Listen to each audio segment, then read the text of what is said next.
now because of the fight ended because of Chavez. Chavez quit at the end of the 5th round due to the fact that he said he couldn't breathe anymore. What do you think, Ernie?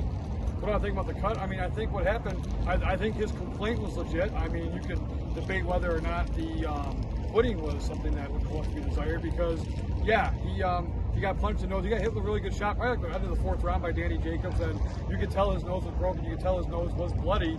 However, people have fought through way greater ailments in the history of boxing before. So, to me, I mean, if you don't think you can fight anymore, if he had a legit breathing issue, because a breathing issue can be anything. It was probably from the broken nose, but a breathing issue can be a heart condition, it can be something like that.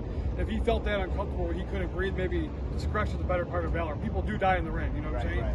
However, giving Chavez his history of what, of not going up in weight, of putting in fights before, all of his antics, it's really difficult to give him the benefit of the doubt. Exactly. If the tide was turned to Danny Jacobs, a guy who's always come in weight, who's only been a consummate professional, we'd probably give him the benefit of the doubt. But judging by the reaction of the crowd, the way they threw beer, the way it was a near riot, they didn't give him the benefit of the doubt either. Right. And you know what? And just coming back from the press conference, we were talking to Danny, and Danny was already saying that in the beginning of a couple rounds, in the beginning of the 2nd or 3rd round, Chavez was complaining about headbutts. He was saying that Danny was headbutting him. He was hitting him with elbows and stuff. I really feel that he was already looking for a way out already in the early rounds. What do you think? Well, you know what? I didn't see any headbutts. I didn't see any elbows or things like that. And Danny Jacobs isn't really a dirty fighter. Right. He never had complaints that in the fighting. I mean, him and Triple G are 2 headstrong fighters. They come and they combat. Yes. And there were no headbutts there. There were no elbows there. Canelo Alvarez, same exact thing.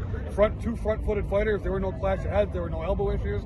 So I mean, it's either Danny Jacobs turned into a dirty fighter today, or these things are on deaf ears because I didn't see him myself. I'm gonna go back and watch.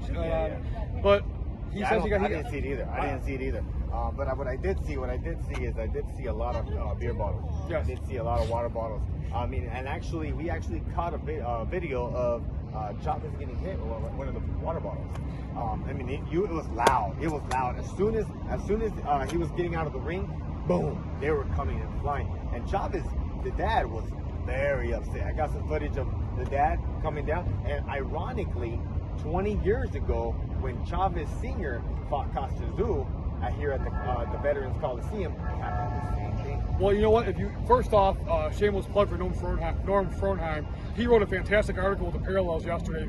Go on his Twitter and read that because it's fantastic. And we talked to him after the fight, and he even said, like, you know what? I had a weird feeling about tonight, and what he said came true. There was a weird feeling about tonight, and even Danny Jacobs said history repeats itself. He said that in the post-fight press conference.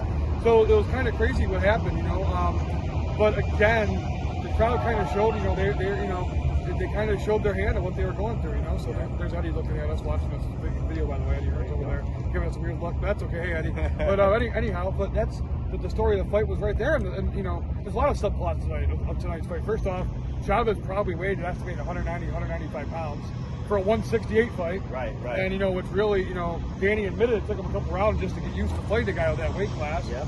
And then also it was a competitive fight, whether it was a weight or not. It was a 3-2 in rounds fight, one way or the other. Yeah, it's very unfortunate that Danny Jacobs wasn't able to actually fight a legitimate 168-pounder for his debut. But hey, all hats to Danny Jacobs because he fought a great fight, great calm fight. He was very cool under the pressure, and I'm looking forward to Danny Jacobs to see what he's going to do at the 168 pounds. Likewise, but unfortunately tonight we got nothing of that and it's a shame because Danny Jacobs, he's a legit Danny Jacobs. He comes to fight. He fights 2-3 times a year. He's in weight. He's looking to win championships. He's looking to leave in a legacy, a positive legacy. He's in every fight. He doesn't duck anybody. He fought Triple G and Canelo when he fought Triple G when no one would fight Triple G. Exactly. And he fought and took him to war. And that was a very close fight. That was a very close fight. And he fought Canelo when no one really fight Canelo. He really took those fights and he took them head on. So he's a consummate professional, win or lose. And Chavez is kind of a clown show. He just kind of fights when he feels like. He trains when he feels like. I mean, when's the last time he's been in a competitive fight with somebody of stature? You can say tonight, but he was also 25 pounds heavier. So who knows? If that's 168.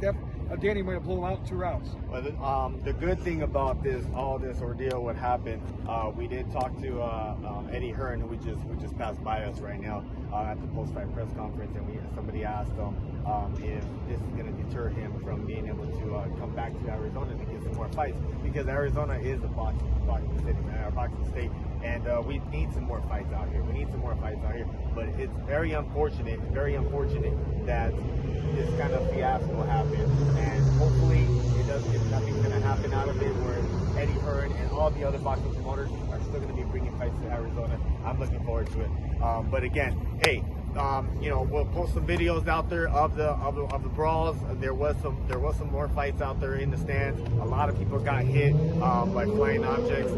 We will be posting more of the videos. And we got some Chavez fans already out here still. They're probably the ones throwing out some